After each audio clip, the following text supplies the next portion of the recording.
This season of Hacks was probably our most eclectic season set-wise. It took us from Madison Square Garden to Central Park to a cube 150 feet above the Las Vegas Strip. We went everywhere. Hi, I'm Rob Tokarz, production designer on Hacks, and I'm going to talk about styling the set on Deadline's The Process.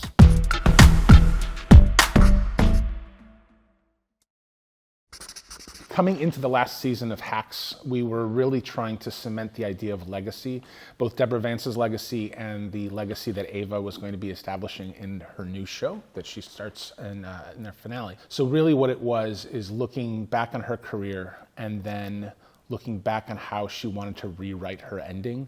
So we knew that we were going to have these two big events, that she was going to be doing this Madison Square Garden performance that needed to have the gravitas that would really nail. But also we knew that we had to look back on the 50 years of the show that made her famous, which is Who's Making Dinner. One of the... Oh my God. Wow. You know, it's so cool that something you made so long ago is being celebrated like this. Well, it endured because it was important. It said something. That's what I've been saying I want my MSG show to do. Totally.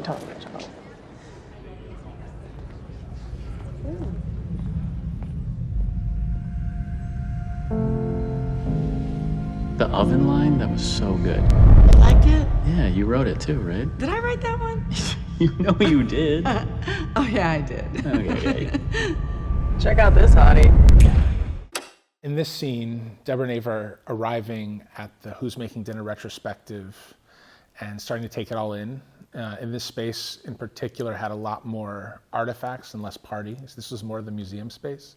So as they're walking in, Deborah's taking in everything that she remembers, and then she sees the couch, which triggers our flashback. One of the tricky things with this was we don't have a lot of backstory on what the show actually is. A lot of it is just a couple of lines here and there in season one.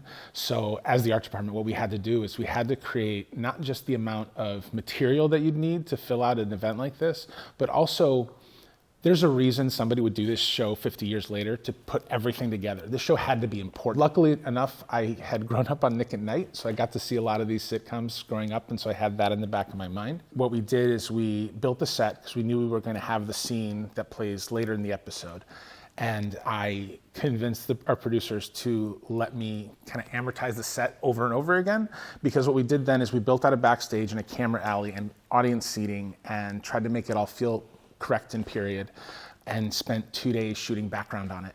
In this space in particular, what you're looking at is you're looking at how we represented the set. Wouldn't make sense for us to hold on to the walls for 50 years. Usually those get trashed as soon as the show is gone. Unfortunately, like the mansion walls are gone forever. We photographed as elevations, and we built out basically blown up photographs of the set. In our story of it, we've picked out a couple of items that somebody might have gone home with. The big one is the couch. There's a story about where the couch from the show was taken in by a producer and then was sold to a big collector. And then when they did the reboot of it, they wanted to use the original couch because it's so distinctive. It's such an iconic piece of Hollywood. At that point in time, it became too valuable of a couch. And the stipulations on using the couch would be, it had to be brought on just the shoot day. Nobody could do this on it. Nobody could do this on it. There could be no water around it. So what they ended up doing is they ended up recreating the couch for the reboot. So we ended up finding a couch on Facebook Marketplace that a family had in Pasadena. Their kids, they ended up being displaced by the fire, so they were going to school with our assistant set decorator. So it's just this weird Los Angeles confluence of events. But that was the couch that we landed on, and it's really spectacular in person. It's all embroidered, it's super period, the colors are fantastic, and that's why we highlighted the couch so much. It also triggers this really great flashback about when things were good between Deb and Frank. But in my mind, it's just like, that highlights how important a couch is to a sitcom set. So it was really important for us to find exactly what we needed to find to nail it. Okay, let's roll that clip. Deborah, stop sulking. They won't let you get a credit card. You can just use mine. No, I'm going to tell them I'm Mr. Danny Vancetor. We did a great amount of work with the photographs, and they're really significant. But I think when it comes to these events, people really love to see the costumes. They love to see what the actors wore. And so working with Kathleen quite a bit about what those elements would be, we populated it with, I want to say a dozen or 14 costumes. I think the most challenging part when you have to do a show within a show is that you have to nail the show and it has to feel real. we looked at a lot of references from the period. We looked at All in the Family, but that's not quite economically where the characters are. We looked again at Mary Tyler Moore because that was in a smallish, medium-ish city. So that felt a little bit more right. And one of the things that Jen, my decorator, taught me was because we've used furniture from the 70s so often in the 90s and the aughts and the teens to represent old because it's dated, it's really challenging to take that same furniture and make it feel fresh, new, and contemporary. And the idea behind the dressing here is we wanted them, they're a young couple, they're successful, they have nice things, they're contemporary to their time. So that was the big thing, is making sure that we nailed those details without it feeling dated. So I really wanted to do a custom wallpaper for that space, and we found a couple of really cool references of stuff we liked. I did a few sketches, and then Simon, our graphic designer, ran away with it, and we did, I think, 10 different prints to figure out the exact scale of those diamonds that are in it, and then just making the pattern, making sure the colors made sense, and then printing and adding to the set. But the entire time we knew that this set was going to play again in the finale, where redo the finishes, repaint it to be more contemporary, and it ends up being the opening shot of the Wonder that we recreated from season 1, episode 1, but this time with Ava. But it's the same set, and that was again part of the legacy of it all. We wanted to feel like it was a passing of the torch from Deborah to Ava. Frank, thank you so much for sitting with us.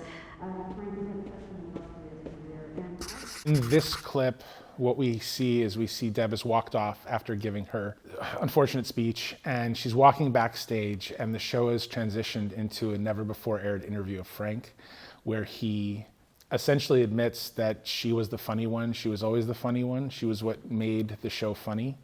And despite all the years, despite all the hostility, it's something that really hits close. Like, it's a validation that she didn't realize she needed, and is embarrassed by the fact that she needed it. And so it's her working through those feelings and then confronting Frank one last time about the thing that they created 50 years ago. The Academy Museum was really great with working with us. One of my favorite things, though, is that dome. The dome is such a fun space to be in. It's a really fantastic view, and I hadn't had a chance to get to the Academy Museum until we scouted there.